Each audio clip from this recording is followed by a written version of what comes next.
ইমানের ফাউন্ডেশন, ইমানের মূল ভিত্তি আমরা সকলে পড়েছি, লা ইলাহা ইল্লাল্লাহু মুহাম্মাদুর রাসূলুল্লাহ।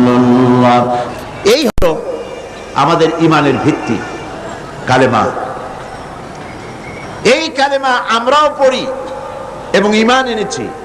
এই কালেমা যখন মুসা আলাইহিস সালাম পড়েছেন, লা ইলাহা ইল্লাল্লাহ, এই কালেমা যখন তিনি উচ্চারণ করেছেন, ফেরাউনের রাজতখ্ত আস্ত ছিল?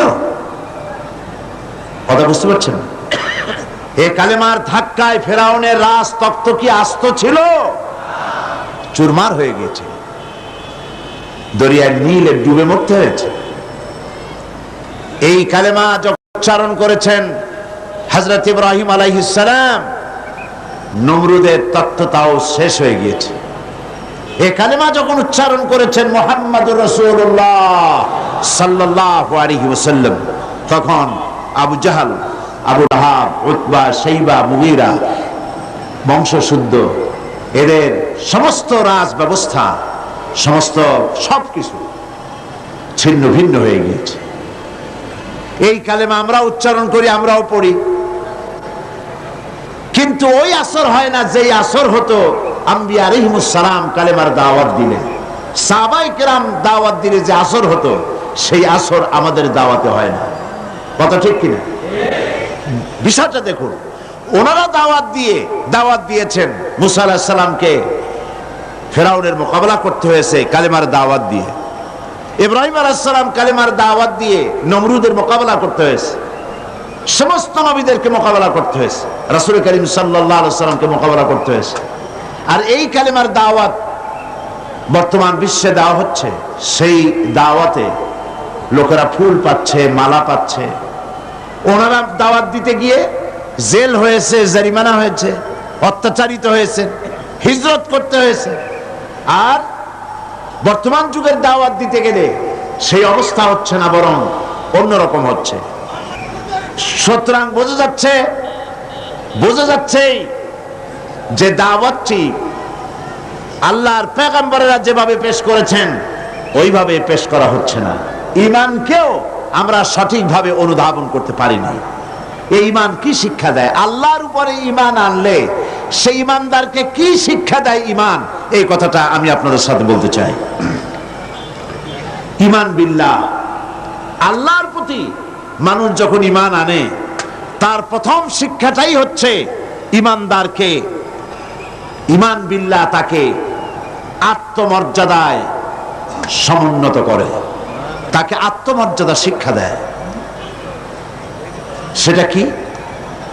সেটা হচ্ছে ঈমান আনার আগে সে পাথর দিয়ে মূর্তি তৈরি করে তার সামনে মাথা নত করত, গাছের সামনে মাথা নত করত, সাপের সামনে মাথা নত করত, শক্তির সামনে মাথা নত করত, হাত দিয়া মূর্তি বানাইয়া তার সামনে নিজের ভালো মন্দ কামনা করত। এটা সে করত। কিন্তু যখন ঈমান আনলো, তখন কোরআন তাকে বলছে, ঈমানদার ব্যক্তিকে কোরআন শিখালো, ইন্নাল্লাযীনা তাদউনা মিন দুনিল্লাহি ইবাদুন আমসালুকুম। কোরআন মুমিন বান্দাকে শিখালো, আল্লাহ রাব্বুল আলামিনকে বাদ দিয়ে তোমরা যাদের আশ্রয় গ্রহণ করো, যাদেরকে ডাকো, যাদের সাহায্য চাও, ওরা তোমার মতো আমার বান্দা, আমার গোলাম। সুতরাং তোমার মধ্যে মর্যাদার, আত্মমর্যাদা বোধ, পার্সোনালিটি, শাখসিয়ত সৃষ্টি করে ঈমান। কে সৃষ্টি করে? ঈমান। এই পাথরের মূর্তি তোমাকে কিছু দিতে পারবে না, এই মাটির মূর্তি তোমাকে কিছু দিতে পারবে না, এই বিরাট বিরাট গাছগুলি, সাপগুলি কিচ্ছু দিতে পারবে না। যাদের কাছে তোমরা সাহায্য চাও, কোরআনে কারীম বলছে, লা ইস্তাতিউনা লাহুম নাসরান ওয়ালা আনফুসাহুম ইয়ানসুরুন। যাদের কাছে তোমরা সাহায্য প্রার্থনা করো, ওরা তোমাদেরকে সাহায্য করা তো দূরের কথা, ওরা নিজের সাহায্য নিজেরা করতে পারে না, নিজের কেউ রক্ষা করতে পারে না। হাত দিয়ে যে মূর্তি তৈরি করা হয়, পাথর দিয়ে যে মূর্তি তৈরি করা হয়, মাটি দিয়ে মূর্তি তৈরি করা হয়, তাদের সামনে কত খাবার রাখা হয়, ওরা কি পারে? ওই খাবারগুলি যদি কুকুরে খাইয়ে যায়, এতগুলো হাত, একটা হাত দিয়েও কি একটা কুত্তারে খেদাই দিতে পারে? এমনকি ওর নাকের ডগায় মাছি বসে যদি মুখের মধ্যে কিছু ত্যাগ করে, এতগুলো হাত আছে, আঙ্গুল আছে, একটা আঙ্গুল দিয়ে মাছিটারে উড়াইতে পারে?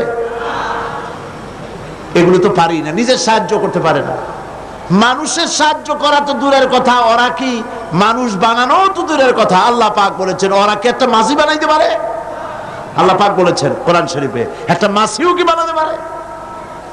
সুতরাং এগুলির সামনে মাথা নত করত মানুষ। ঈমান তাকে শিক্ষা দিল, তাকে আত্মমর্যাদায় সমুন্নত করে দিল, পার্সোনালিটি দিল, যে সাহায্য কারো কাছে চাইতে পারবে না। ওরা নিজেরাই, যার কাছে সাহায্য চাও, নিজের সাহায্য ওরা নিজেরা করতে পারে না। রাসূল করিম সাল্লাল্লাহু আলাইহি সাল্লামের কাছে এক মুশরিক এসেছিল একটা ভাঙ্গা মূর্তি নিয়ে। হুজুর জিজ্ঞেস করেছিলেন যে তোমার এই মূর্তিটা ভাঙা কেন? সে বলেছিল যে এই মূর্তিটি, এটি তো আমার দেবতা, আমি এর পূজা করি এবং আমি যেন কোনো বিপদে না পড়ি সেই জন্য এর সাথে রাখি। প্রতিমধ্যে পেশাবের প্রয়োজন হলো, তো তাকে এক পাশে দাঁড় করায় রেখে আমি আমার কাজ সেরে এসে দেখি এর শরীর, সমস্ত শরীরটা ভিজা। তো ভাবলাম কোনো বরকতের পানি হবে। তো সে বলল যে এটা আমি চাটে খাওয়া আরম্ভ করলাম। চাটে খেতে গিয়ে দেখি যে কেমন দুর্গন্ধ লাগে। তো চিন্তা হলো বরকতের পানি দুর্গন্ধ হবে কেন? এরকম এসিডের মতো ঝাঁঝ ঝাঁঝ হবে কেন? দূরে তাকায় দেখলাম একটা কুকুর দাঁড়িয়ে আছে আর তার নিচের থেকে পানির ফোঁটা টপকাচ্ছে। তখন বুঝলাম কি বরকতের পানি এটা। বললো মেজাজটা খুব খারাপ হয়ে গেল। এরপরে বললাম তুই নিজেরই সাহায্য করতে পারো না, কুত্তার পেশাব দিয়ে বাঁচাইতে পারো না, আমার বাঁচাবি কেমনে? রাগ করে দিলাম এক আছাড়, ভাঙে গেল ঠ্যাং, কোমর টোমর ভাঙ্গা সার। হাদিস শরীফ এসেছে হুজুর সাল্লাল্লাহু আলাইহি ওয়াসাল্লাম তখন হেসেছিলেন। সে হাসিতে হুজুর সাল্লাল্লাহু আলাইহি ওয়াসাল্লামের দন্ত মোবারক বিকশিত হয়েছিল, দেখা গিয়েছিল। হুজুর বললেন আমার কাছে কেন এসেছো? মুশরিক ব্যক্তি বলছেন আমি আমার জীবনের ভুল বুঝতে পেরেছি, আমার ভুল বুঝতে পেরেছি, আমি আর অন্ধকারে থাকতে চাই না, আমি ইসলাম কবুল করতে এসেছি। আল্লাহর নবী তারে শেখালেন পড়ো লা ইলাহা ইল্লাল্লাহু মুহাম্মাদুর রাসূলুল্লাহ। আল্লাহ ছাড়া কোনো ইলাহা নাই, আইনদাতা নাই, বিধানদাতা নাই, এবং তিনি হচ্ছেন সমস্ত শক্তির উৎস। আজকে শক্তির উৎস বলা হয় জনগণকে। নেতা নেত্রীরা পার্লামেন্টেও বলেন, পার্লামেন্টের বাইরেও বলেন, জনসভায় বলেন, তারা বলেন শক্তির উৎস জনগণ, দেশের মালিক জনগণ। আল্লাহ পাক বলছেন লিল্লাহি মা ফিস সামাওয়াতি ওয়া মা ফিল আরদ, আসমান এবং জমিনের একচ্ছত্র মালিকানা কার? আল্লাহ। আল্লাহর নাম নিলে কি লজ্জা করে? গুনাহ হবে? তো জোরে বলতে পারেন না কেন? আসমান এবং জমিনের একচ্ছত্র মালিকানা কার? সার্বভৌমত্বের মালিক আল্লাহ। আর ওরা বলছে সার্বভৌমত্বের মালিক হলো জনগণ। সম্পূর্ণভাবে মুশরিকানা কথা, শিরক, এই ধারণা পোষণ করা। দেশের মালিক জনগণ নয়, এটা মিথ্যে কথা, বাজে কথা। এবং জনগণ কখনো ক্ষমতার উৎস হতে পারে না। আল্লাহ পাকের কোরআন শরীফের সাথে সম্পূর্ণ বিপরীতমুখী কথা। আল্লাহ পাক কি বলছেন? আল্লাহ রাব্বুল আলামিন বলছেন আন্নাল কুওয়াতা লিল্লাহি জামিআ, সমস্ত ক্ষমতার একচ্ছত্র মালিক, ক্ষমতার উৎস কে? আল্লাহ সুবহানাহু ওয়া তাআলা, তিনি হচ্ছেন ক্ষমতার মালিক। আল্লাহ পাক আরো বলেন, ওয়ামা লাকুম মিন দুনিল্লাহি মিন ওয়ালিয়্যিন ওয়ালা নাসীর। তোমাদের জন্য আল্লাহ ছাড়া কোনো সাহায্যকারী নাই, এবং তিনি একমাত্র, তিনি ছাড়া তোমাদের কোনো পৃষ্ঠপোষকও নাই, সাহায্যকারীও কেউ নাই, পৃষ্ঠপোষকও কেউ নাই। কত রাষ্ট্র শাসক গোমরা বেদাতপন্থী ফকিরদের কাছে গিয়ে মুরিদ হইল, ক্ষমতা যখন চলে গেল সে বেদাতপন্থী ফকির তারে বাঁচাইতে পারল না। আমি নাম নিলাম না। আমাদের দেশেও এবং আমাদের দেশের বাইরেও, পার্শ্ববর্তী দেশেও মুসলমান রাষ্ট্র শাসক বেদাতি ফকির, বেসরা ফকির, এদের কাছে গিয়েছে, মুরিদ হয়েছে এবং মনে করেছে উনি আমার বাঁচাইবে, ক্ষমতা টিকায় রাখবে। ক্ষমতা যখন চলে গেল ফকিররা তার দিকে তাকায় থাকলো, নিজে ফকির, ওরে দেবে কি? ও নিজেই তো ফকির। ওয়াল্লাহু গানি ওয়াল্লাহুল গানিয়্যু ওয়া আনতুমুল ফুকারা। কেবলমাত্র বেনিয়াজকে, যিনি কারো মুখাপেক্ষী নন, আর সব ফকির। সুতরাং তোমাদের কোনো পৃষ্ঠপোষক নাই, আল্লাহ ছাড়া কোনো বন্ধু নাই, ওলি নাই, মনিব নাই, কেউ নাই সাহায্যকারী। কে ছাড়া? এবার দেখুন আল্লাহ রাব্বুল আলামিন তার হাবিবকে লক্ষ্য করে বলছেন, ওয়া ইন ইয়ামসাসকাল্লাহু বিদুররিন ফালা কাশিফা লাহু ইল্লা হুয়া ওয়া ইউরিদকা বিখাইরিন ফালা রাদ্দা লিফাদলিহি।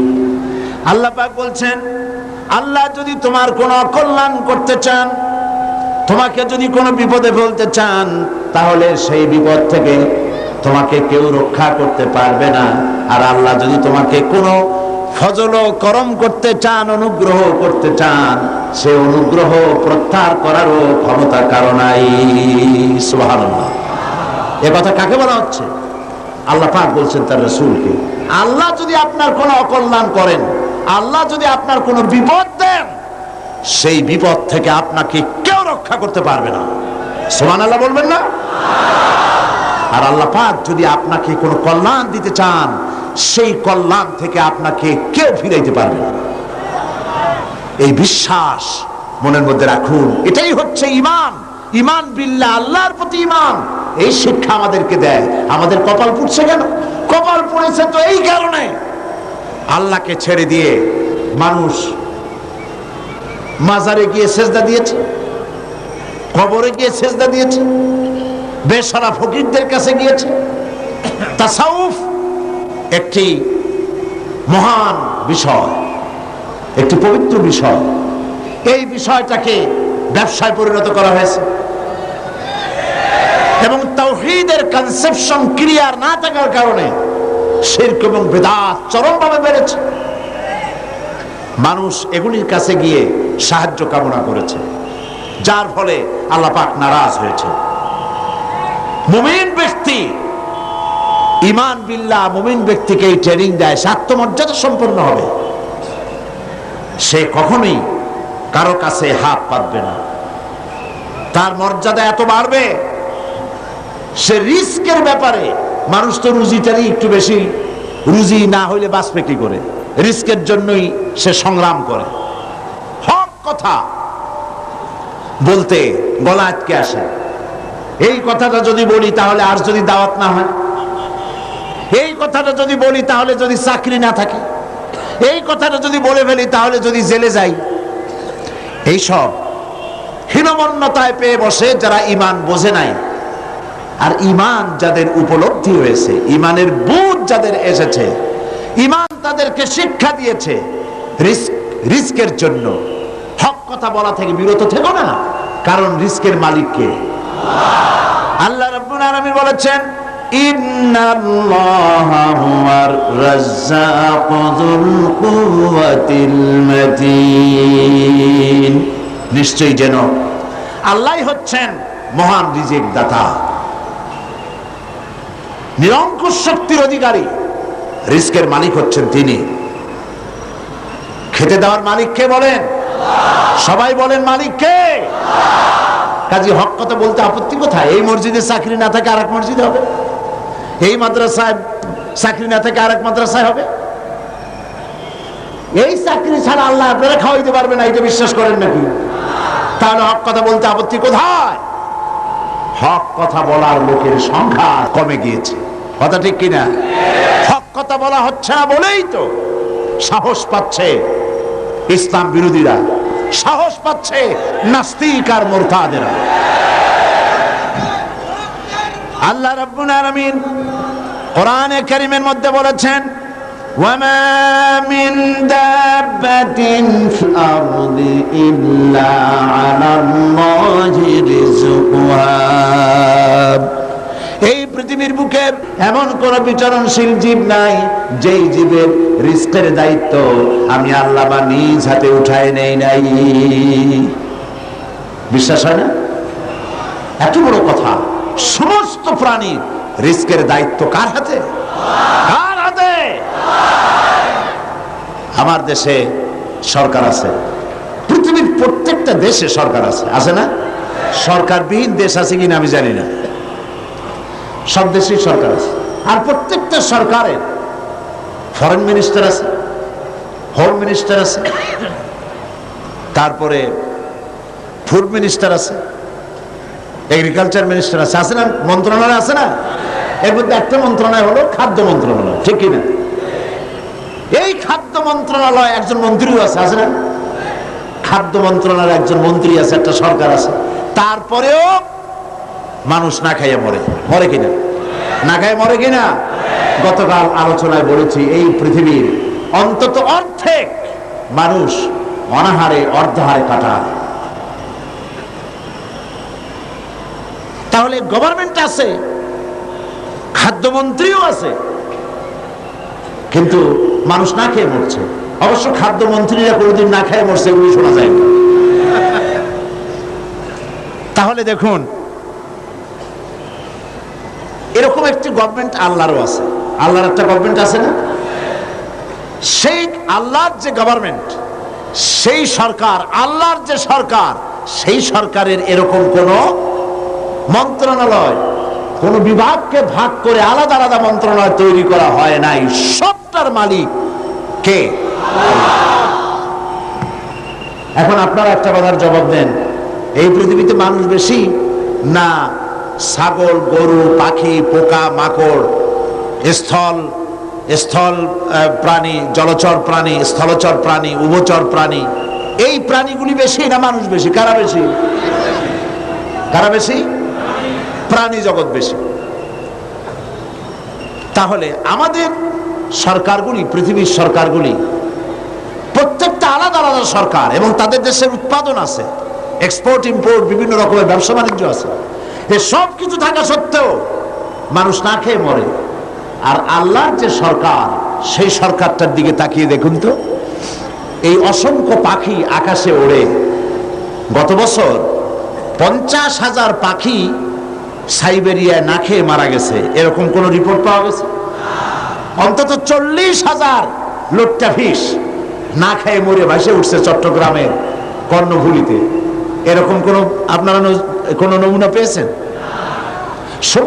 আপনার সুন্দরবনের ভেতরে হাজার হাজার বাঘ আর হরিণ ক্ষুধার জ্বালায় না খেয়ে মারা গেছে, এরকম কোন রিপোর্ট পাওয়া গেছে? পাওয়া যায়নি। কারণ এই গভর্নমেন্ট কে চালায়? আল্লাহ পাক চালায়। সকলকে খেতে দেন, সকলকে খেতে দেন। আল্লাহ রাব্বুল আলামিন বলছেন, وَكَأَيٍّ مِّن دَابَّةٍ لَّا تَحْمِلُ رِزْقَهَا اللَّهُ يَرْزُقُهَا وَإِيَّاكُمْ। কোন জীবই নিজের সঙ্গে খাদ্য সংগ্রহ করে নিয়ে আসে নাই। সমস্ত জীবের খাদ্য আমি সরবরাহ করি, তোমাদেরকেও আমি খাদ্য সরবরাহ করি। খেতে দেওয়ার মালিক কে?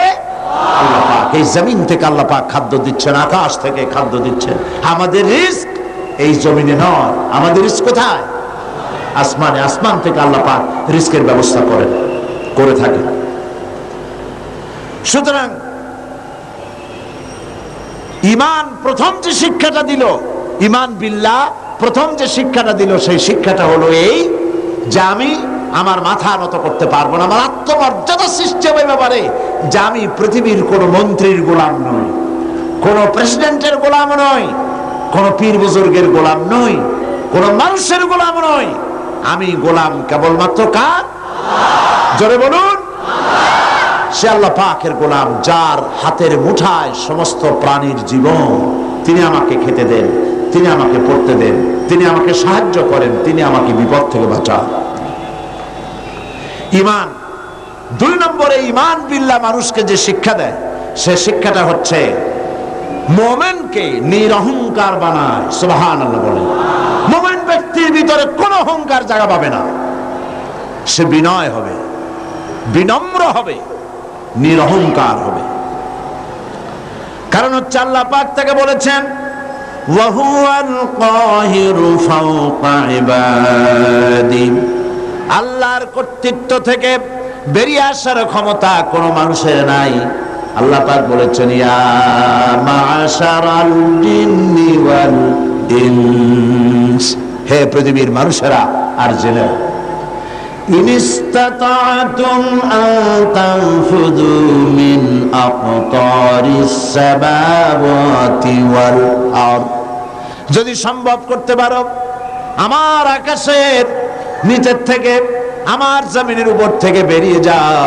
আল্লাহ পাক বলেন ফানফুযু লা তানফুযুনা ইল্লা বিসুলতান, কখনোই সম্ভব হবে না আমার আকাশের নিচ থেকে, আমার জমিনের থেকে বেরিয়ে যাওয়া।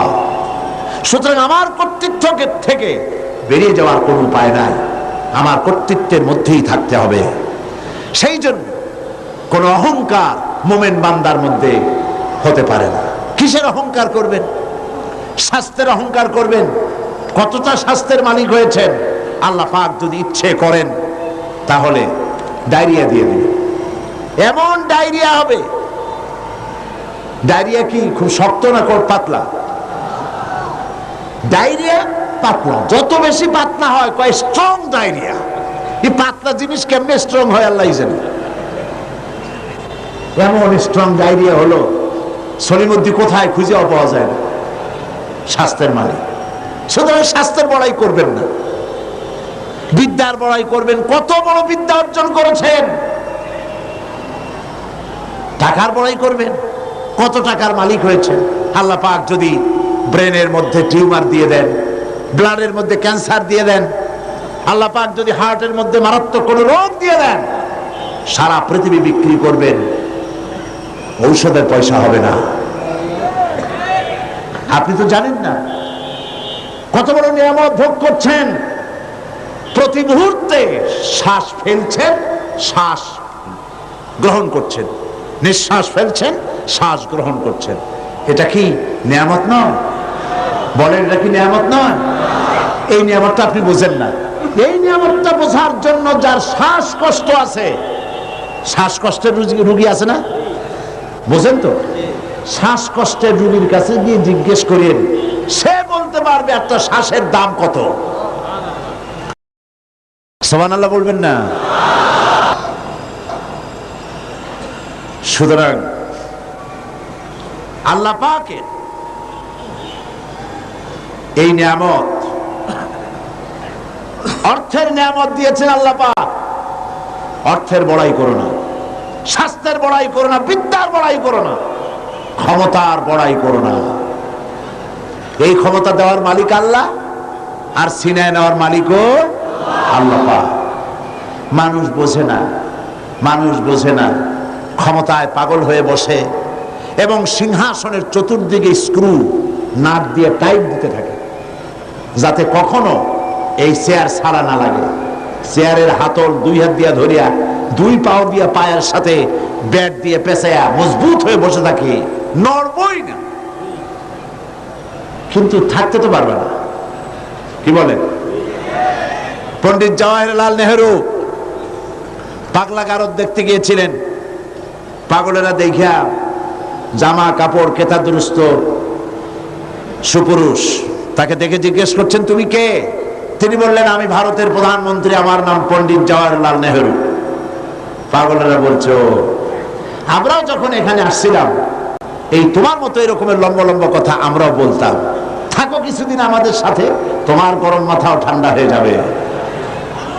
কাজী ক্ষমতায় যারা থাকে, ক্ষমতায় গিয়ে আল্লাহর ক্ষমতাকে ভুলে যায়, জনগণকে ধোঁকা দেয়, কিন্তু সময় যখন হয়, আল্লাহ যখন ছিনায় নেন ক্ষমতা, তখন রক্ষা করতে কেউ।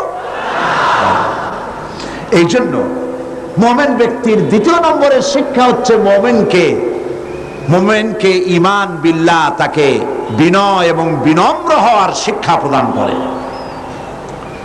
ঈমান তাকে শিখায় ওয়ামা বিকুম বিনিমাতিন ফামিনাল্লাহ।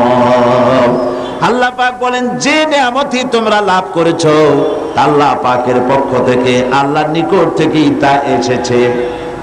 সুতরাং অহংকার করো না, আল্লাহ পাক নিষেধ করেছেন। কোরআনে কারীম বলছে ওয়ালা তামশি ফিল আরদি মারহান ইন্নাকা লান তাখরিকাল আরদা ওয়ালান তাবলুগাল জিবালা তুলা। আল্লাহ পাক বলেন অহংকার করে আমার জমিন উপরে হেঁটো না, অহংকার করে পদাঘাত করে আমার জমিনটাকে বিদীর্ণ করে দিতে পারবে না, আর অহংকার করে লাভ দিয়া আমার পাহাড়ের উচ্চতাও ছাড়াই যেতে পারবে না। পারবে? অহংকারের ঠেলায় সালামও দিতে চায় না। আছে কিনা এরকম মানুষ? সালামও দিতে চায় না। তুমি যে অহংকার করো, তুমি কি পারবে তোমার পাও দিয়া লাথি মেরে জমিনটারে ভাড়ায় দিতে? তুমি কি পারবা লাভ দিয়ে পাহাড়ের উচ্চতা ছাড়াই যেতে? তাহলে কেন অহংকার করো? বরং মুমিন বান্দার খাসলত হচ্ছে এই, কোরআন বলছে ওয়াইবাদুর রাহমানিল্লাযীনা ইয়ামশুনা আলাল আরদি হাওনা। দয়াময় আল্লাহর বিশিষ্ট বান্দা যারা, তারা দুনিয়ার বুকে বিনয়ের সাথে তারা চলাফেরা করে, অহংকারের সাথে তারা চলাফেরা করে না। এটা হলো ঈমানের শিক্ষা। এই শিক্ষাকে আমরা গ্রহণ করব, আল্লাহ যেন কবুল করেন, বলেন আমিন।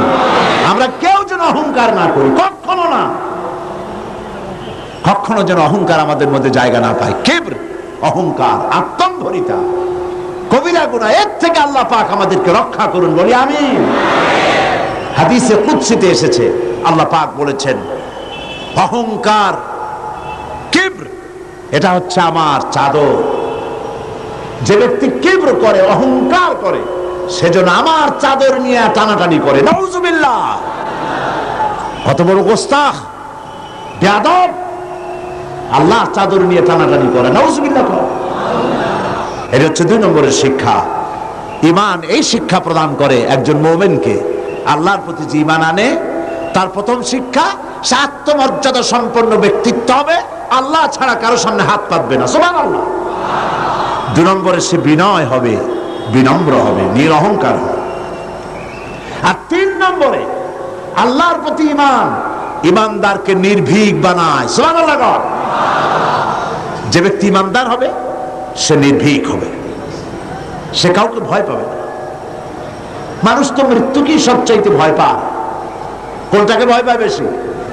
কিন্তু মৃত্যুকে যতই ভয় পাই, আমরা কি এই মৃত্যুর হাত থেকে বাঁচতে পারবো? আল্লাহ রাব্বুল আলামিন বলেন কুল ইন্নাল মাউতাল্লাযী তাফিরুনা মিনহু ফাইন্নাহু মুলাকীকুম। মরণ থেকে পালাও তুমি, মরণ তোমায় লইবে ঘিরি, যদিও সুদূর আকাশ পানে লুকাও সেথায় লাগিয়েছি। এ মহারোগের ঔষধ নাই, এ মহারোগের চিকিৎসক নাই, নাই সে ঔষধ জগতে, খুঁজিয়া কাতর হইলে কি হবে, পারিবে না তারে ফিরাতে। আকাশে গিয়ে যদি সিঁড়ি লাগায়, আকাশে গিয়েও যদি কেউ লুকায়, মৃত্যুর থেকে বাঁচার কোনো পথ নাই। মৃত্যু এক অবধারিত মহাসত্য, এ মৃত্যু হবেই। সুতরাং এই ক্ষণস্থায়ী জীবনকে কেন সেই অনন্ত জীবনের জন্যে উৎসর্গ করে দিবেন? অর্থাৎ মৌতকে ভয় পেয়ে, মৃত্যুর ভয় করে মানুষ হক কথা থেকে বিরত থাকবে না, হকের দাওয়াত দিতেই থাকবে। যেহেতু মৃত্যু তার নির্ধারিত সময় আসবেই। এই মৃত্যুর হাত থেকে যখন, একটি সবচাইতে বড় কথা বলি, রাসূল করিম সাল্লাল্লাহু আলাইহি ওয়াসাল্লামের চাইতে শ্রেষ্ঠ মানুষ আকাশের নিচে জমিনের উপরে হয়েছে কখনো? হবে কখনো? তার চাইতে শ্রেষ্ঠ আল্লাহর মাহবুব আর কি কেউ আছে? তারই যখন মৃত্যু হয়েছে, তিনি যখন ইন্তেকাল করেছেন, তাহলে কেউ কি বাঁচতে পারবে? এই মৃত্যুর হাত থেকে বাঁচার কোনো পথ নাই। সেই জন্য মুমিন বান্দাকে তার জীবন তৈরি করতে হবে ঈমানের উপরে। আল্লাহ রাব্বুল আলামিন বলেছেন, ইন্নাল্লাহা আশতারা মিনাল মুমিনিনা আনফুসাহুম ওয়া আমওয়ালাহুম বিআন্না লাহুমুল জান্নাহ। আল্লাহ পাক বলেন, আমি আমার মুমিনের জান এবং মালকে খরিদ করে নিয়েছি, বিনিময়ে আমার মুমিন বান্দাকে আমার জান্নাত দিয়ে দিয়েছি, বেহেশতটা দিয়ে দিয়েছি আমার মুমিন বান্দাকে, তার জান আর মাল আমি কিনে নিয়েছি। এই জন্য মুমিন বান্দার এই চিন্তা থাকা দরকার যে আমার ভালো মন্দ সবকে করবে। বলেন তো সবাই, খাইরিহি ওয়া শাররিহি মিনাল্লাহি তাআলা। ভালো আর মন্দ কে কার তরফ থেকে আসে? আল্লাহর পক্ষ থেকে আসে। আপনারা বিশ্বাস করুন, কোন ব্যক্তি ফু দিয়ে আপনার জীবনকে, আপনাকে সৌভাগ্যবান বানায় দেবে, অথবা কেউ ফু দিয়ে আপনার জীবনকে হতভাগ্য বানায় দেবে, এই বিশ্বাস কখনো করবেন না। আপনার ভালো আমার ভালো, আমার মন্দ আপনার মন্দ, আমাদের সকলের ভালো মন্দের একমাত্র মালিক আল্লাহ। ঈমানে কথা ঈমান বিল্লাহ মানুষকে এই শিক্ষা দেয়, ওয়ামা হুম বিদাররিনা বিহি মিন আহাদিন ইল্লা বিইজনিল্লাহ। একথা সুস্পষ্ট যে আল্লাহ রাব্বুল আলামিনের অনুমতি ব্যতি রেখে আপনার ক্ষতি সাধন করার ক্ষমতা পৃথিবীর কারণে, যেটা হবার সেটা হবেই। আল্লাহ আপনার জন্য যেটা নির্ধারণ করে রেখেছেন এটা হবেই। আল্লাহ নির্ধারিত কোন জিনিস থেকে বাঁচবার কোন উপায় মানুষের নাই। আর যখন মউত আসবে, ওয়ামা কানা লিনাফসিন আন তামুতা ইল্লা বিইজনিল্লাহি কিতাবাম মুআজ্জালা। কোন প্রাণী আল্লাহর অনুমতি ছাড়া মরতে পারবে না, যেহেতু তার সুস্পষ্ট কিতাবের মধ্যে লেখা রয়েছে নির্ধারিত সময় ছাড়া কোন জায়গায়, কোন মাঠে, কোন জায়গায় মানুষের মৃত্যু হবে কেউ জানে না, নির্ধারিত কিতাবের মধ্যে তা লিপিবদ্ধ রয়েছে। সুতরাং ঈমান মানুষকে এই শিক্ষা প্রদান করে, আল্লাহর প্রতি ঈমান, যে মৃত্যুর ভয় করে হক থেকে ফিরে থাকতে পারবেন না। ঈমান বিল্লাহ মানুষের মধ্যে আশার সৃষ্টি করে, ভরসার সৃষ্টি করে, সে কখনো হতাশ হয় না। আল্লাহ রাব্বুল আলামিন মানুষকে নিরাশ হতে নিষেধ করেছেন, লা তাকনাতু মির রাহমাতিল্লাহ। হতাশা এক ধরনের কুফরি, নিরাশ হওয়া কুফরি। এই জন্য আল্লাহ পাক নিরাশ হতে নিষেধ করেছেন। মুমিনের ভিতরে আল্লাহ পাক আশাবাদ সৃষ্টি করেন, এটা হলো ঈমানের দাবি। আল্লাহ পাক কোরআনে কারিমে বলেছেন, ওয়ামান ইয়াকনুত মির রাহমাতি রাব্বিহি ইল্লা যাল্লুন। আল্লাহর রহমত থেকে কেবলমাত্র পথভ্রষ্ট লোকেরাই হতাশ হয়, নিরাশ হয়, আর কেউ নিরাশ হয় না। আল্লাহ পাকের রহমত থেকে নিরাশ হওয়া ঈমানের পরিপন্থী। এই জন্য ঈমানদার লোকেরা যখন রোগাক্রান্ত হয় তখন সে নিরাময়তার দিক থেকে ভেঙে পড়ে না, হতাশ হয় না, কারণ আল্লাহর প্রতি ঈমান তাকে বলে আল্লাযী খালাকানি ফাহুয়া ইয়াহদিন। তিনি আমাকে সৃষ্টি করেছেন আর তিনি আমাকে পথ প্রদর্শন করেছেন। ওয়াল্লাযী হুয়া ইউতঈমুনি ওয়া ইয়াসকিন। আর তিনি আমাকে আহার করান, তিনি আমাকে পান করান। ওয়া ইযা মারিদতু ফাহুয়া ইয়াশফিন। আর আমি যখন অসুস্থ হই তখন আমাকে রোগমুক্ত করে দেন আল্লাহ রাব্বুল আলামিন। অসুস্থ হলে আমাকে রোগমুক্ত কে করেন? আল্লাহ রাব্বুল আলামিন। হযরত আইয়ুব আলাইহিস সালাম 18 বছর পর্যন্ত রোগাক্রান্ত থাকলেন। আমাদের মধ্যে অনেক মানুষ রোগাক্রান্ত হয় না? আমাদের প্রত্যেকেরই রোগ ব্যাধি মাঝে মধ্যে হয় না, হয় না? অনেক মানুষ আছে অসুখ হলে বলে এত নামাজ রোজা আমি করি আর রোগ আমারে ছাড়া কেউ চলে দেখে, এত ভালো ভালো কাজ করি তারপরে আমার অসুখ হয়, আমার ছেলেমেলে মরে। এটা কেমন কথা? রোগ ব্যাধি এটাও আল্লাহর নিয়ামত, তন্দুরুস্তিও নিয়ামত, রোগ ব্যাধিও নিয়ামত। তবে আল্লাহর কাছে বলতে হবে, আল্লাহ রোগ ব্যাধির নিয়ামত তন্দুরুস্তির নিয়ামত দিয়া বদলায় দাও, আমাকে তন্দুরুস্তি দান করো যাতে করে আমি ইবাদত করতে পারি।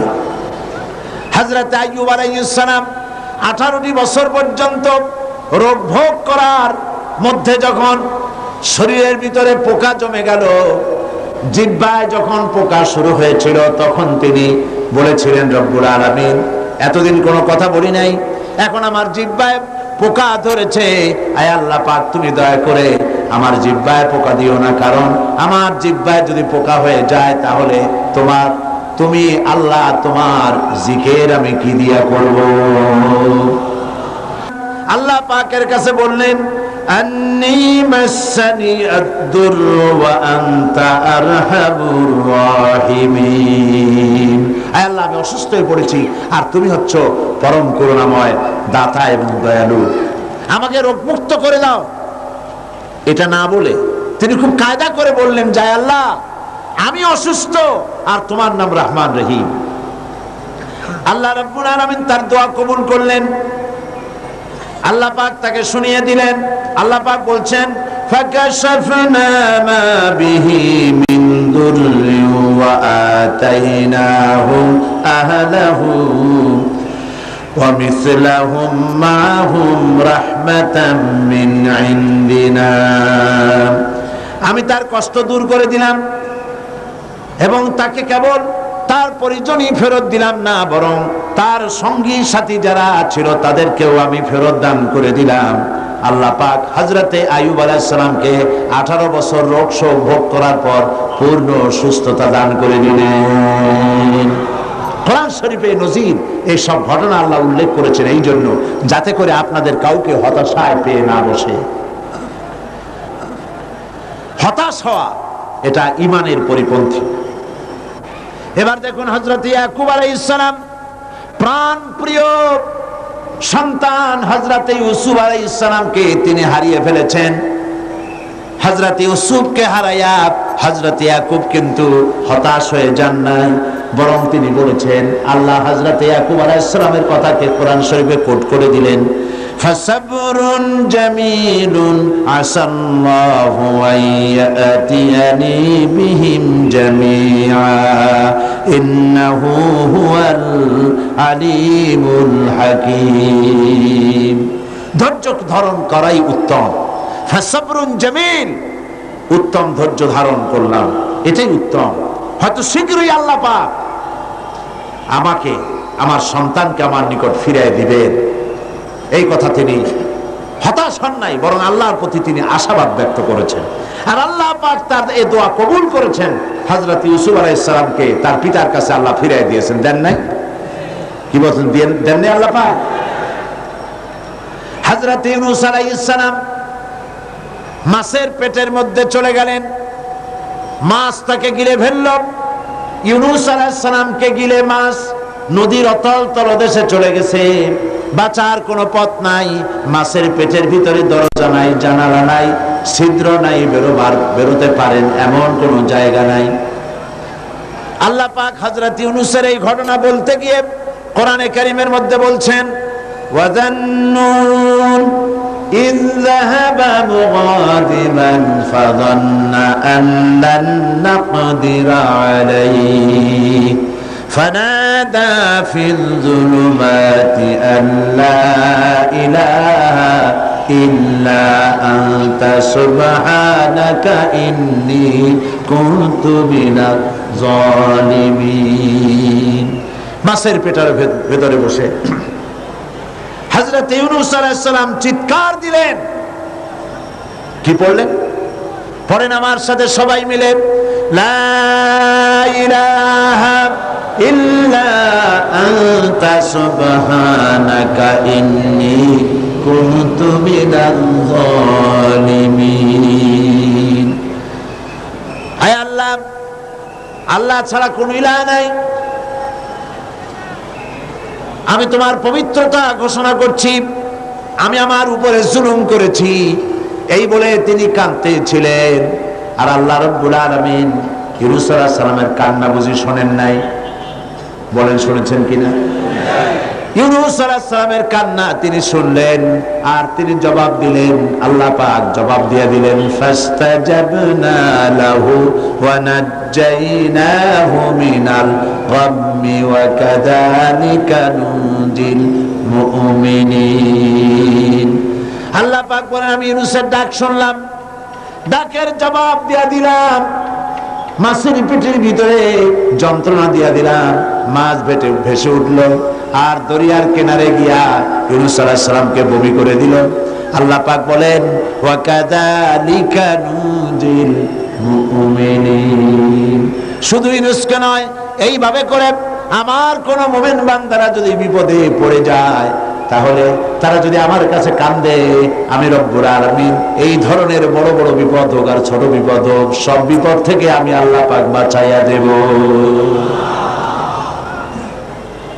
বিপদগ্রস্ত মুসলমান আমরা সব বিপদে আছি না? আজকে দোয়া করবো আমরা একটু পরেই আল্লাহর কাছে কাঁদবো যেন আমাদেরকে বিপদ থেকে আল্লাহ বাঁচান। গোটা দুনিয়ার মুসলমানদেরকে আল্লাহ যেন বিপদ থেকে বাঁচান। কত রকমের রোগ শোক, কত কষ্ট মানুষের। ঈমান মানুষকে এই ট্রেনিং দেয়, ঈমান মানুষকে এই শিক্ষা দেয়, আল্লাহর প্রতি ঈমানের শিক্ষা দেয়, হতাশ হবে না, সব সময় আল্লাহর কাছে বিনীতভাবে চাইতে থাকো, তিনি তোমার আশা পূরণ করবেন।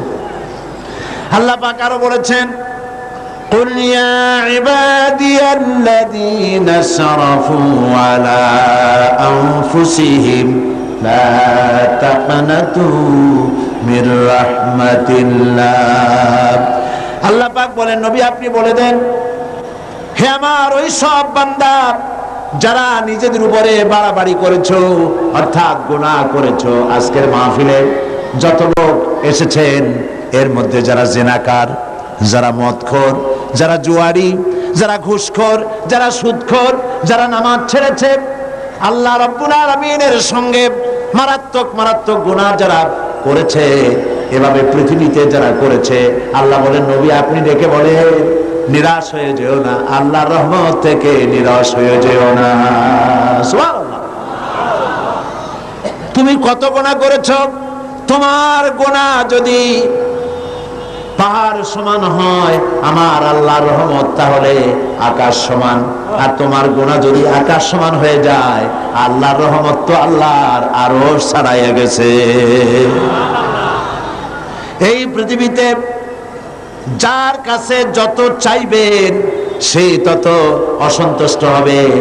বাপ হোক, মা হোক, স্ত্রী হোক, যত বেশি চাইবেন তত সে বেশি বিরক্ত হবে। আর আল্লাহ হচ্ছেন এমন, যার কাছে না চাইলে তিনি বিরক্ত হয়ে যান। শায়ের বলছেন, হর হমেশা দেনে কো তৈয়ার হ্যায়, হর হমেশা দেনে কো তৈয়ার হ্যায়, जो न मांगे उससे वो बेजार है। সব সময় দিতে প্রস্তুত আমার আল্লাহ, যে চায় না আল্লাহ তার উপরে নারাজ হয়ে যান। পৃথিবীতে কেউ ডেকে বলে না, আয় তোরে মাফ করে দিই, কে বলে? কেউ বলে। কিন্তু আল্লাহ রাব্বুল আলামিন হচ্ছেন এমন, তিনি ডাকেন আর বলেন, চুরি করেছিস ফিরে আয়, ডাকাতি করেছিস ফিরে আয়, জিনা করেছিস ফিরে আয়, গুনাহ করেছিস ফিরে আয়, কুফরি করেছিস ফিরে আয়। বান্দারে সেজদা দে, চোখের পানি ফেলে দে, মাপ চা, মাফ করে দেব। সুবহানাল্লাহ। আল্লাহ পাক বলেন ইন্নাল্লাহা ইয়াগফিরুয যুনুবা জামিআ ইন্নাহু হুয়াল গফুরুর রহিম। আল্লাহর রহমত থেকে নিরাশ হয়ো না, তিনি সমস্ত গুনাহ মাফ করে দিবেন, তিনি গফুরুর রহিম। গুনাহ থেকে ফেরো আর তওবা করো, আল্লাহ মাফ করে দিবেন। সুবহানাল্লাহ বলেন। আল্লাহ পাক আরো বলেন ওয়াইদা সালাকা ইবাদি আন্নী ফাইন্নী কারীব। বান্দা যখন আমারে ডাকে, আল্লাহরে ডাকার জন্য মাইক লাগবে না, টেলিফোন লাগবে না, মোবাইল লাগবে না, চিৎকার করা লাগবে না। আল্লাহ পাক বলেন আমারে যখন বান্দা ডাকে, আমি বান্দার খুবই নিকটে। জোরে কোন সুবহানাল্লাহ। আমি খুব নিকটে। কদ্দুর নিকটে? ওয়া নাহনু আকরাবু ইলাইহি মিন হাবলিল ওয়ারিদ। তোমার যে রগের, যেই রগের উপরে তোমার মাথাটা খাড়া আছে, এই রগের চাইতেও আমি আল্লাহ তোমার বেশি নিকটে। বান্দা যখন একবার অন্তরের অন্তঃস্থল থেকে, মনের গহীন কন্দর থেকে একবার যখন ডাক দেয় আল্লাহ, সবাই বলেন মহব্বতের সাথে আল্লাহ। আবার বলেন আল্লাহ, আবার বলেন আল্লাহ। বান্দা যখন অন্তরের অন্তঃস্থল থেকে, হৃদয়ের গভীর কন্দর থেকে এই চিন্তা করে যে কেউ নাই, আকাশেও কেউ নাই, জমিনেও কেউ নাই, আমার মালিক নাই, খালেক নাই, রাজ্জাক নাই, আইনদাতা নাই, বিধানদাতা নাই, কেউ নাই, শুধু আছেন আমার আল্লাহ। মনের গভীর কন্দর থেকে বান্দা যখন একবার ডাক দেয় আল্লাহ, আল্লাহ রাব্বুল আলামিন 70 বার সাড়া দিয়ে বলেন বান্দা কি চাও, আমি হাজির। আমার ভাইরা, মানুষ যখন গুনাহ করে, আল্লাহ পাক গুনাহগারদের জন্য বলেছেন ওয়া মাইয়ামাল সুআন আও ইয়াযলিম নাফসাহু সুম্মা ইস্তাগফিরিল্লাহা ইয়াজিদিল্লাহা গফুরার রহিমা। কেউ যদি কোনো অন্যায় কাজ করে, পাপ কাজ করে, কিংবা নিজের উপরে জুলম করে বসে, আর এরপরে সেই লোক যদি আল্লাহর কাছে তওবা করে, গুনাহ থেকে মাপ চায়, আল্লাহ পাক বলেন সে আল্লাহকে গফুরুর রহিম হিসাবে পেয়ে যাবে। গুনাহ করেছ, মাপ চাও, ক্ষমা চাও, আল্লাহ আর গুনাহ করবো না, মাফ করে দাও। আল্লাহ বলেন মাফ করে দিব। সুবহানাল্লাহ। আল্লাহর কারবারটাই ভিন্ন রকম। কিরকম? আপনি দেশে লক্ষ্য করবেন, যদি কেউ চুরি করে, ডাকাতি করে, চুরি করে, ডাকাতি করে, অন্যায় করে ধরা পড়ল, 6 মাসের জেল হয়ে গেল, জেলের থেকে বেঁচে গেল, জেল থেকে মুক্তি পেল, কিন্তু থানায় অপরাধীদের খাতায় নামটা লেখা থেকে গেল। আবার অপরাধ করলো, আবার জেলে গেল, আবার মুক্তি হলো। জেলে যতবার যাবে ততবার মুক্তি হবে, কিন্তু থানায় যে ব্ল্যাক লিস্ট আছে তার থেকে নামটা বাদ যাবে না। ঠিক কিনা? থানায় অপরাধীর খাতায় বারবার তার নাম উঠতে থাকবে। কিন্তু আল্লাহ রাব্বুল আলামিনের কারবার ভিন্ন। মানুষ গুনাহ করলো, আল্লাহর ফেরেশতার ওই কালো খাতায়, ব্ল্যাক লিস্টে লোকটার নাম লেখা হয়ে গেল। যখন সে তওবা পড়লো, আল্লাহ রাব্বুল আলামিন তওবা যদি কবুল করেন, তাহলে আল্লাহ পাক বলেন তওবা শুধু কবুল করলাম না, গুনাহ মাফ করে দিলাম, আর গুনার খাতা থেকে নামটাও মুছে ফেলে দিলাম। সুবহানাল্লাহ, সুবহানাল্লাহ। আমার বন্ধুগণ, এই জন্যে ঈমান বিল্লাহ, আল্লাহর প্রতি ঈমান, মানুষকে হতাশা থেকে বাঁচায়। মানুষ হতাশ হয় না, হতাশ হওয়ার কোনো কারণ নাই। হতাশ হবেন না, বরং আল্লাহর রহমতের উপরে ভরসা করবেন। আজকে সমস্ত গুনাহগার বান্দা বান্দিরা আল্লাহর কাছে কেঁদে কেঁদে আল্লাহর কাছে আমাদের গুনাহ মাফ চাইবো। আর আল্লাহ পাক বলেছেন উদুনি আস্তাজিব লাকুম, আমারে ডাকো আমি ডাকের সাড়া দেব। সুবহানাল্লাহ, এটা আল্লাহ পাকের ওয়াদা। এটা কার ওয়াদা? দুনিয়ায় প্রায় সকলেই ওয়াদা খেলাফ করে, কত লোক ওয়াদা খেলাফ করে, কিন্তু আল্লাহ কি ওয়াদা ভঙ্গ করেন কখনো?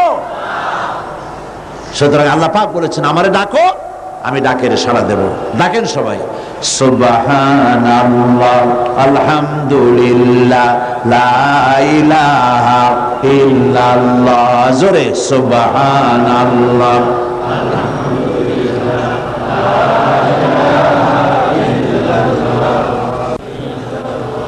সুবহানাল্লাহ আলহামদুলিল্লাহ লা ইলাহা সুবহানাল্লাহ আলহামদুলিল্লাহ লা ইলাহা ইল্লাল্লাহ মুহাম্মাদুর রাসূলুল্লাহ। ঈমান বিল্লাহ মানুষকে এতগুলি শিক্ষা দেয়। 5 নম্বরে 4টি শিক্ষা বলেছি, মোট 6টি শিক্ষা বলবো ইনশাআল্লাহ। বলি ইনশাআল্লাহ। 5ম নম্বরে ঈমান বিল্লাহ মানুষকে যে শিক্ষাটা দেয় সেটা হলো কঠোর কঠিন বিপদে অবিচল থাকতে সাহায্য করে। সুবহানাল্লাহ, বিপদে সে ঘাবড়ে যায় না। আল্লাহর উপরে মানুষের ঈমান বিপদে ধৈর্য ধরার মতো শক্তি দান করে। যেহেতু শত্রুতা, বিপদ আপদ, ক্ষয় ক্ষতি ইত্যাদি আসবেই, আর যারা দ্বীনের কাজ করে, আল্লাহর দ্বীনের দায়ী যারা, তাদের বিপদ আরো বেশি। যারা দ্বীনের কাজ করে, আল্লামা ইকবাল বলেছেন সাথে জাকা রহা হ্যায় আজল সে তা ইমরোজ, সাথে জাকা রহা হ্যায় अजल से ताइम रोज चरागे मुस्तफावी से शरारे बुलाबिस। সেই আবাহমান কাল থেকে শুরু করে মুস্তাফা সাল্লাল্লাহু আলাইহি ওয়াসাল্লামের দ্বীনের এই চিরাগকে নিভিয়ে দেওয়ার জন্য সারা পৃথিবীর আবু জাহেলরা চিরকাল চেষ্টা করেছে, কিন্তু এই চেষ্টায় তারা কামিয়াব হয় নাই। দ্বীনের চিরাগ জ্বলতেই রয়েছে, কারণ দ্বীন কার? চিল্লায় বলেন কার?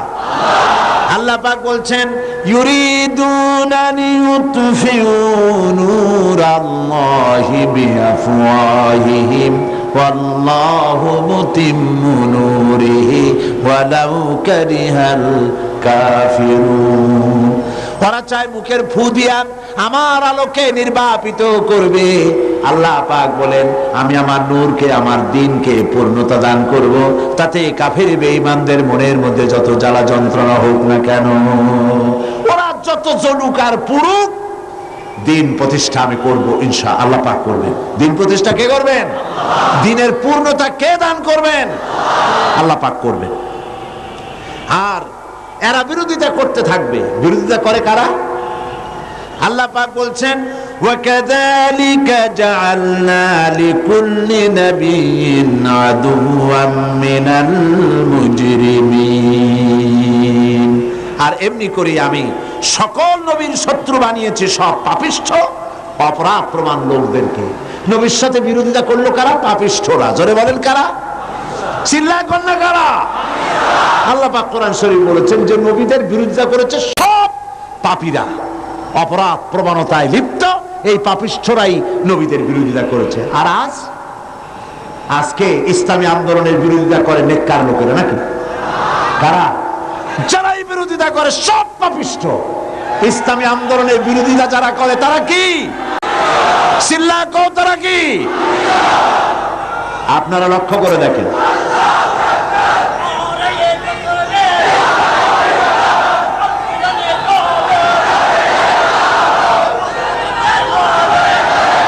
ইসলামী আন্দোলনের বিরোধিতা কারা করছে? ইসলামকে মৌলবাদ বলে কারা গালি দিচ্ছে? ইসলামকে রক কাটা গলা কাটা বলে কারা গালাগালি করছে? ইসলামী নেতৃবৃন্দের বিরুদ্ধে পত্রিকায় ঝড় তুলতেছে কারা? ইসলামের কাছে যাতে লোক না আসতে পারে, ইসলামী আন্দোলন নেতৃবৃন্দের বিরুদ্ধে মানুষ যাতে বীতশ্রদ্ধ হয়, সেই জন্য আজে বাজে ঘটনা, গল্প, কাহিনী দিয়ে পত্রিকা ভরা, বইপত্র ভরা। এই বিরোধিতা কারা করে? চরিত্র দেখুন, চরিত্র যায় দেখেন। আল্লাহর কোরআনের কথা কি কখনো মিথ্যা হবে? যায় দেখেন, এর একটা নামাজ পড়ে না, এদের নামাজ নাই, এদের রোজা নাই, এদের চরিত্র নাই, এদের ঈমান নাই, এদের স্বভাব নাই, মৎখর, জিনাকার, বদকার।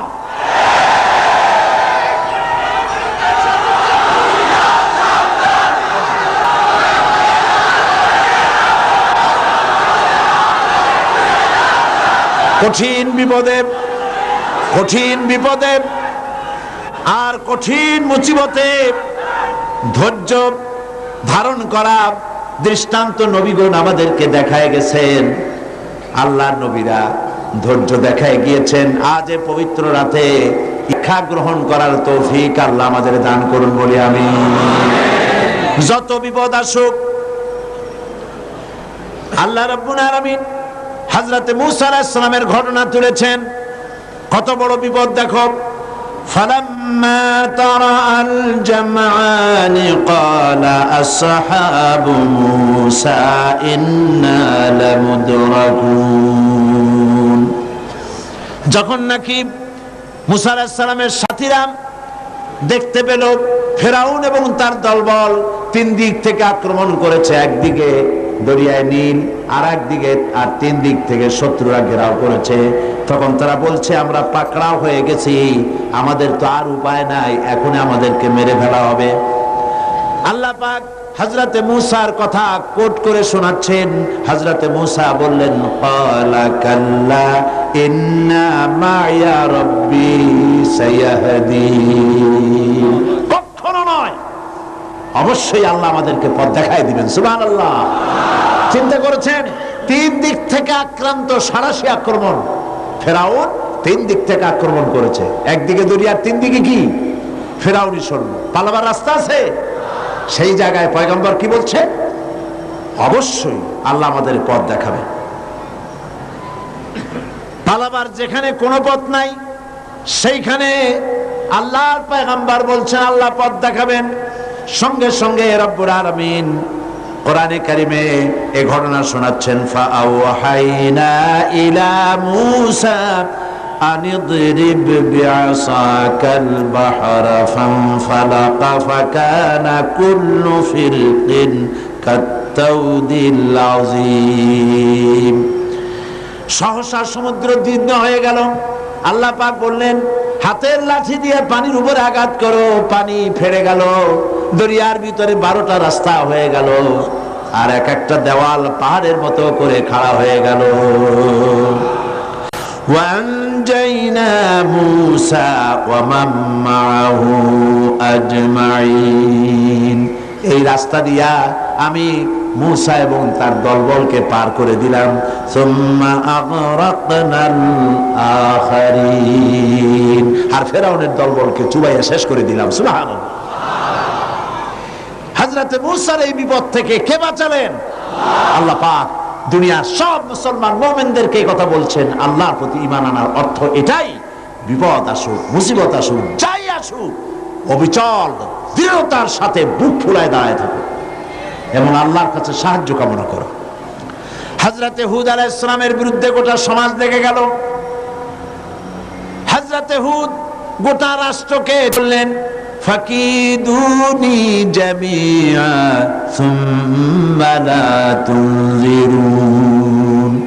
তোমরা সকল রকমের চক্রান্ত করো, আমার বিরুদ্ধে ষড়যন্ত্র করো, আর আমাকে এতটুকু অবকাশ দিও না।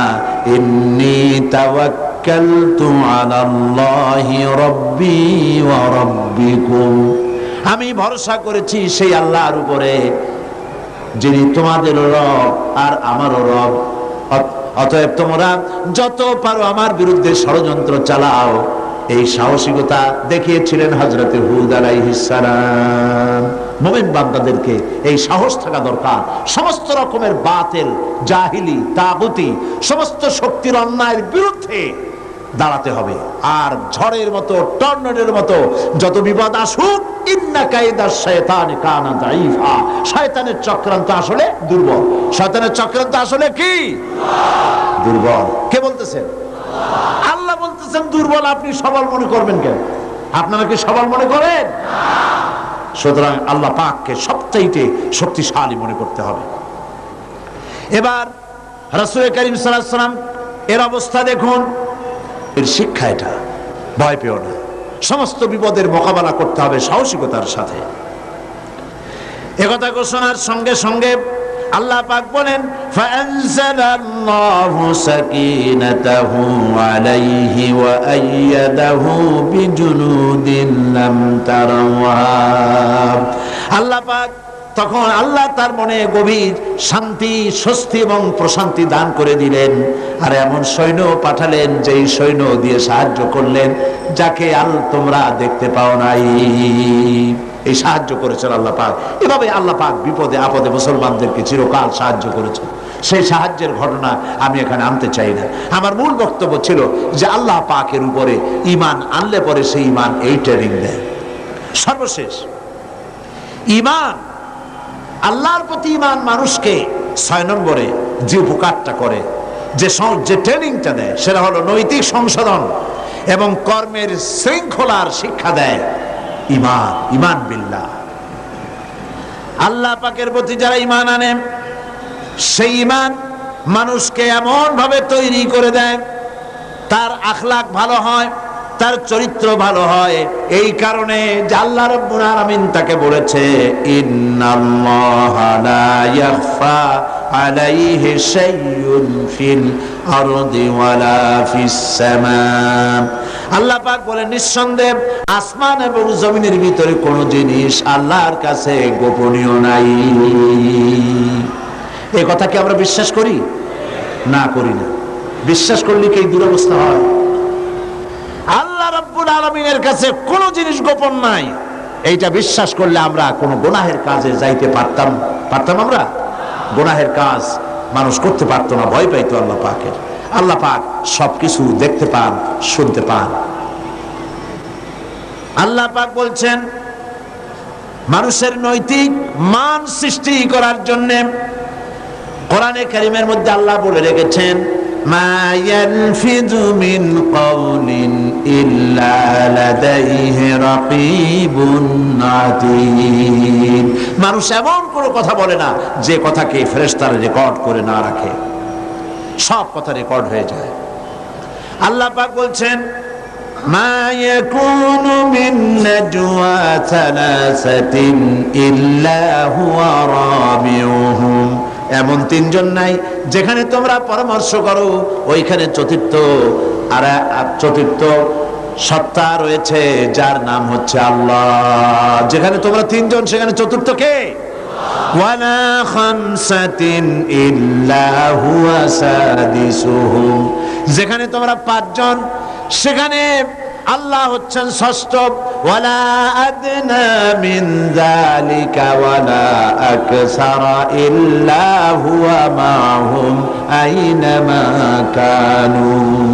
এর থেকে সংখ্যায় যদি কম হও, এর থেকে সংখ্যায় যদি বেশি হও, বান্দারে তুমি আছো যেখানে আল্লাহ রাব্বুল আলামিন আছেন সেখানে। এই বিশ্বাস যদি ভিতরে থাকে, মানুষের নৈতিকতার মান বেড়ে যায়, চরিত্র ভালো হয়। ঘুষ খাইতে পারে না। ঘুষ খাইতে পারে? ঘুষ খাওয়ার সময় মনে হবে আল্লাহ আমারে দেখতেছে। ঘুষের টাকা যখন নিবে তখন তার মনের মধ্যে কি জায়গা দেবে? মনের মধ্যে কি উঠবে? আল্লাহ দেখতেছেন। কে দেখছেন? আল্লাহ দেখছেন। জেনা করতে যখন যাবে তখন তাকে সে মনে করবে আল্লাহ আমাকে দেখছে। সুদের টাকা নিচ্ছে, মনে করবে আল্লাহ দেখছে। মদ খাইতেছে, কেউ দেখতেছে না, আল্লাহ দেখতেছে। কে দেখতেছে? এই বিশ্বাস মনের মধ্যে জায়গা দিলে তবেই আল্লাহ পাকের উপরে ঈমান কামেল হবে। আমার ভাইরা, আল্লাহ পাক সেজন্য বলেছেন, ইয়া আইয়ুহাল্লাযীনা আমানু হাল আদুল্লুকুম আলা তিজারাতিন তুনজিকুম মিন আযাবিন আলীম। হে বিশ্বাসীরা, আমি কি তোমাদের কেমন একটি ব্যবসার কথা বলবো না যে ব্যবসায় তোমাদেরকে কঠিন জাহান্নামের শাস্তি থেকে বাঁচাইয়া দেয়। অর্থাৎ অবশ্যই বলবো সেই ব্যবসার পুঁজি হলো কয়টা? তিনটা। এক নম্বরে কি? আল্লাহর প্রতি ঈমান। এক নম্বরে কি? সেই ঈমান, সত্যিকারের ঈমান আনলে পরে কি শিক্ষা দেয় ঈমান, সে কথাগুলি আমি এতক্ষণ আপনাদের সামনে বললাম। সুতরাং আজকে আর আমি কথা বাড়াবো না, বাকি কথা আগামীকাল বলবো ইনশাআল্লাহ। আপনারা ইবাদত করবেন, সেই জন্য রাত আর বাড়াতে চাই না। আপনারা যারা দাঁড়ানো আছেন মুনাজাতের জন্য বসে পড়ুন। আল্লাহুম্মা আমিন। রব্বানা যালামনা আনফুসানা ওয়া ইন লাম তাগফির লানা ওয়া তারহামনা লানাকুনান্না মিনাল খাসিরিন। ربنا ظلمنا أنفسنا وإن لم تغفر لنا وترحمنا لنكونن من الخاسرين رب العالمين। আজ এই পবিত্র রজনীতে লক্ষ লক্ষ জনতা তোমার দরবারে ভিক্ষুকের মতো হাত উঁচা করেছে। তোমার রহমতের নজর দিয়া আরশে আজিম থেকে প্যারেড ময়দানের দিকে তাকাও। আয় আল্লাহ পাক, দুনিয়া এমন কোন গুনাহ নাই যা কম বেশি আমরা করি নাই। আল্লাহ তুমি দয়া করে মেহেরবানি করে আমাদের জিন্দেগীর সকল গুনাহ মাফ করে দাও রব্বুল আলামিন।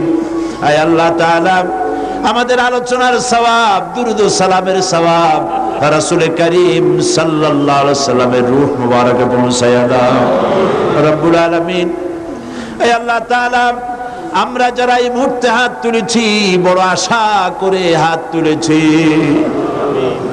আমাদের মধ্য থেকে যাদের মা বাপ দুনিয়া থেকে জনমের মতো বিদায় হয়ে গেছে, আল্লাহ কবরগুলিকে জান্নাতের টুকরা বানায়া দাও রব্বুল আলামিন। আত্মীয় স্বজন কেউ যদি বিদেশে যায়, ইউরোপে যায়, আমেরিকায় যায়, বছর বছর 6 মাস 3 মাস অন্তর চিঠি দিয়ে খবর পাওয়া যায়। প্রত্যেক দিন ইচ্ছে করলে টেলিফোনে খবর পাওয়া যায়। আমাদের মা বাপ যারা দুনিয়া থেকে বিদায় হয়ে গেল, বছরের পর বছর হয়ে গেছে, কোনো খবর জানি না। আয় আল্লাহ, আজকের এই পবিত্র রজনীতে আমাদের মা বাবের জন্য দোয়া করি। আল্লাহ, আমাদের মা বাবের কবরগুলিকে জান্নাতের টুকরা বানায়া দাও। আয় আল্লাহ তাআলা, তোমার কাছে কি চাইবো? না চাওয়াতে কত কিছু দিছো, চাইতে তো সরব করে তোমার কাছে। যা পাওয়ার যোগ্যতা রাখি না, তার থেকে বেশি তুমি দিয়েছো বাবু। তবুও না চাইলে তুমি রাগ করো, তাই তোমার কাছে চাবো না, কার কাছে চাইবো বাবু? যা চাইলাম তা দিও, যা চাইতে পারলাম না আমাদের জন্য দরকার সেটাও তুমি দিয়ে দিও, আর যেগুলি আমাদের জন্য অকল্যাণ তার থেকে আমাদেরকে তুমি বাঁচাই দিও। আল্লাহ, কোরআন শরীফ আমাদের সকলকে বোঝার তৌফিক দিও, সহি করে তেলাওয়াতের তৌফিক দিও। আল্লাহ তাআলা, বিগত 21টি বছর তুমি তোমার এই ছোট্ট গোলামকে দিয়ে কোরআনের কথা তুমি তোমার বান্দাদেরকে শুনিয়েছো। এমনটি যেন না হয় যে আমি বললাম আর কিয়ামতে এই দুনিয়া আমল না করে তোমার কাছে আসামি হলাম, এমনটি যেন না হয়। যা তুমি বলার তৌফিক দিলে তা সব আমাকে আমল করার তৌফিক দিও বাবু। সমস্ত আলেমদেরকে আল্লাহ ঐক্যবদ্ধ হওয়ার তৌফিক দিও, সমস্ত ওলামাদেরকে স্বাস্থ্য ভালো করে দিও, পীর বুজুর্গদেরকে আল্লাহ, পীর বুজুর্গ আলেম ওলামা ইসলামী চিন্তাবিদ আল্লাহ সকলকে তুমি এক বানায় বাংলাদেশ ইসলামের রাষ্ট্র কায়েমের পথকে সুযোগ করে দিও।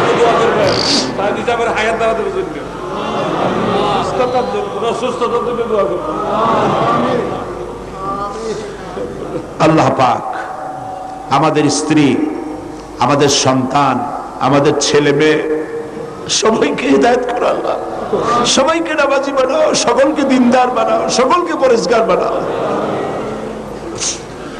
ربنا تقبل منا إنك أنت السميع العليم وتب علينا إنك أنت التواب الرحيم سبحان ربك رب العزة عما يصفون وسلام على المرسلين والحمد لله رب العالمين واجعل আখিরা কালিমাতিনা ইনদাল মাউত লা ইলাহা ইল্লাল্লাহু মুহাম্মাদুর রাসূলুল্লাহ।